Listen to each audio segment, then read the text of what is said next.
अजित पवार गेले. अजित पवार गेल्यानंतर अजित पवारांचे कार्यकर्ते रडले, अजित पवारांच्या पक्षाचे नेते रडले, सगळे रडलेले आपण बघितलं.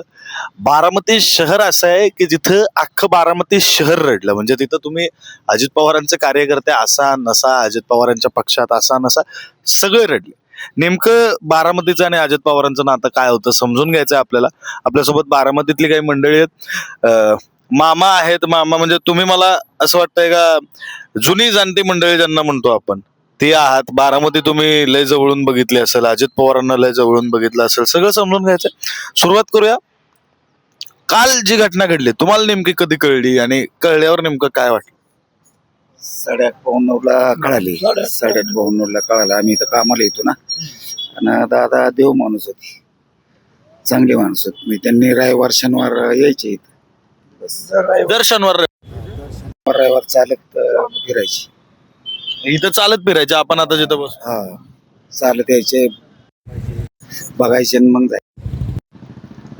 आणि मग काय म्हणजे चालत यायचे, काय करायचे, पाहणी करायचे काय? पाणी करायचे आणि जायचे.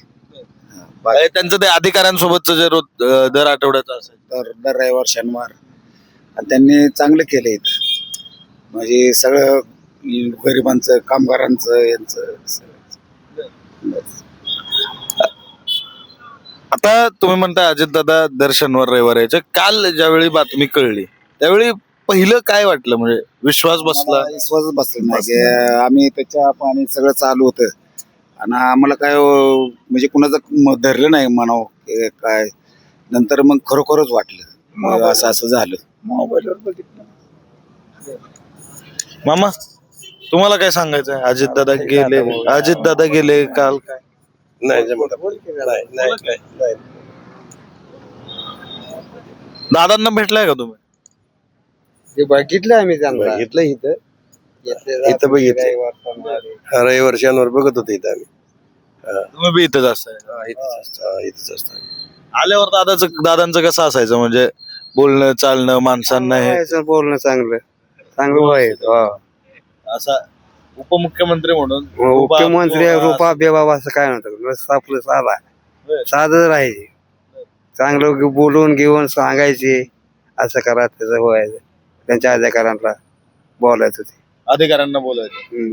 काम करायचे का दादा? कामाला चांगले करायचे. बारामतीत एक नंबर काम केले त्यांनी. हे आता इकडे कॅनॉल दिसतोय पाठीमाग, हे नाट्यगृह आहे, इकडे इमारत आहे, मला वाटतं नगर परिषदेची, सगळं दादानेच केले त्यांनी. त्यांच्या हाताने झालेले आहेत. आता दादा गेल्यानंतर म्हणजे दादा असताना दादांनी हा विकास केला वगैरे वगैरे. आता पुढे बारामतीचं काय चित्र दिसतंय तुम्हाला? काय होईल असं वाटतं बारामती? तसं काही नाही सांगता येणार. आता परत कोण येते त्यांच्यासारखा देव माणूस नव्हताच. पण आता काय देवाने त्यांना हे केलं, आता कसं काय सांगता येणार नाही. आम्ही तर मजूर आहे. आम्ही काय त्यांच्या ह्याच्यावरच आम्ही इथं म्हणजे चौकात सगळी लोक पोट भरायला यायला येतो आम्ही. असं काय म्हणजे दादांचं असं काय होतं की ज्याच्यामुळे अख्खी बारामती, म्हणजे काल आम्ही ते व्हिडिओ बघत होतो, लाखो माणसं बारामतीमध्ये होतेच ती तसे होते.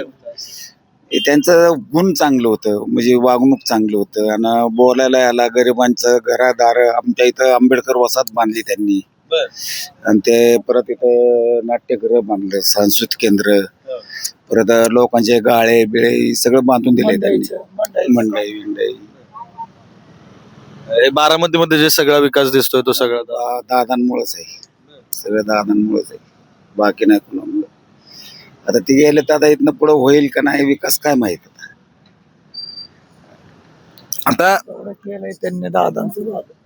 बोला की नाही एवढं केलंय सगळं त्यांच्यामुळे झालं नाही. मंडई हे मार्केट होईल का नाही काय सांगतो येत नाही. ही सगळं सुधारणा त्यांनीच केलेली. आता पाणी बी आमच्या कॅनेलला येते का नाही लवकर, पाणी सुटतंय का नाही लवकर, स्वच्छता होती का नाही, असं सगळं म्हणजे. दादा गेल्यामुळे आता बारामतीचा विकास होईल का नाही असा प्रश्न पडलाय का तुम्हाला? त्यांनी एवढं केलं फार सगळ्यांना त्यांच्यासाठी दुःख वाटते भरपूर.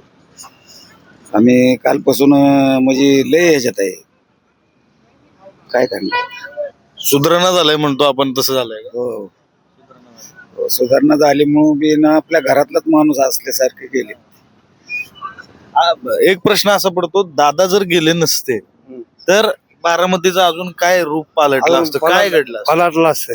कसं काय काय काय केलं ना ना चांगलं केलं असं अजून सुधारण्याचे जे चांगले चालले असते. हा, ते म्हणायचेच हा. हे बारामती एक नंबरला मी आणून सोडणार बर. असे म्हणत होते ते बर. सभा बेब्यात. हा, हा. अजून भारी झालं असतं दादा. भारी झाला असत. हा आणि म्हणायचेच ते मी बारामती एक नंबरला आणून सोडणार असे ते म्हणत होते. तुम्हाला काय वाटतं, दादा गेले नसते समजा, अजून भविष्यात बारामतीमध्ये काय दिसलं असतं? त्यांच्यातलंच कोणतरी यावं आणि त्या बारामतीचा परत विकास व्हावा, बस काय. ते झालंच की, पण दादा जर गेले नसते, कालचा हा अपघात झाला नसता तर बारामती अजून कशी पुढे गेली असती? लय मोठी झाली असती बारामतीनं, अजून बी मोठीच आहे, पण ह्याच्यापेक्षा बी जास्तच केलं असतं त्यांनी, ह्याच्यापेक्षा बी जास्त. बरोबर आहे की बोलता ती त्याच्यापेक्षा अजून लय भारी विकास केला असता.